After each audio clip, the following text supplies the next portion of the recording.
In a remote part of Dorset, England, stands Bettiscombe Manor, an old brooding house overlooking desolate moorland and rolling hills.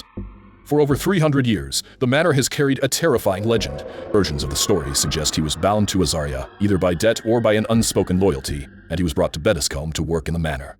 The journey from the Caribbean to England took a harsh toll on the young man's health. Shortly after arriving, he grew gravely ill. As he lay on his deathbed, he begged Azariah to send his body back to his homeland if he died, fearing that his soul would never rest in a foreign land. But Pinney, dismissive of the young man's beliefs, dismissed the plea. When the servant died, Azariah ordered his burial in a nearby churchyard, defying the dying man's wish. It didn't take long for strange events to begin. The very night after the burial, mournful sounds began to echo through the halls of the manor, as though the wind itself was crying out. The inhabitants heard unearthly screams in the dead of night. High-pitched and haunting, furniture would rattle inexplicably, and fires would extinguish as a deathly chill swept through the rooms. Servants reported seeing shadowy figures gliding past doorways, and in one terrifying instance, a maid claimed she saw the face of the deceased man staring at her from a window, his eyes hollow and accusing after enduring night after night of terror. Azariah decided that the only way to restore peace was to dig up the body and move it to the house. When they opened the coffin, however, they discovered something strange. The body had completely decomposed, but the skull remained intact and was almost impossibly clean, as though someone had been polishing it.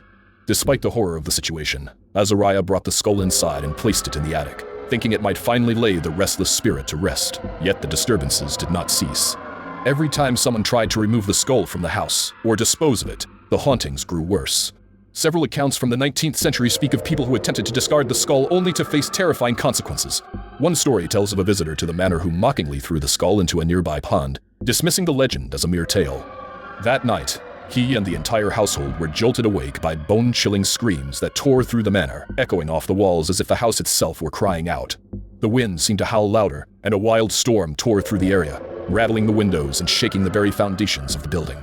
The man, terrified, retrieved the skull from the pond at dawn, soaked and shivering, desperate to return it to its place. The family soon realized that removing the skull was a grave mistake.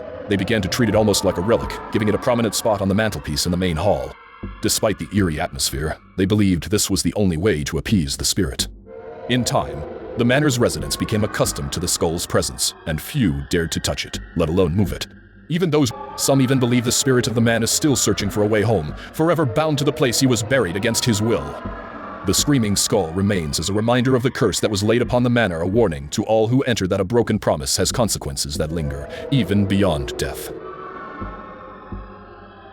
Enjoyed the content? Make sure to hit that like button and subscribe to the channel. Your support helps us bring more awesome videos your way.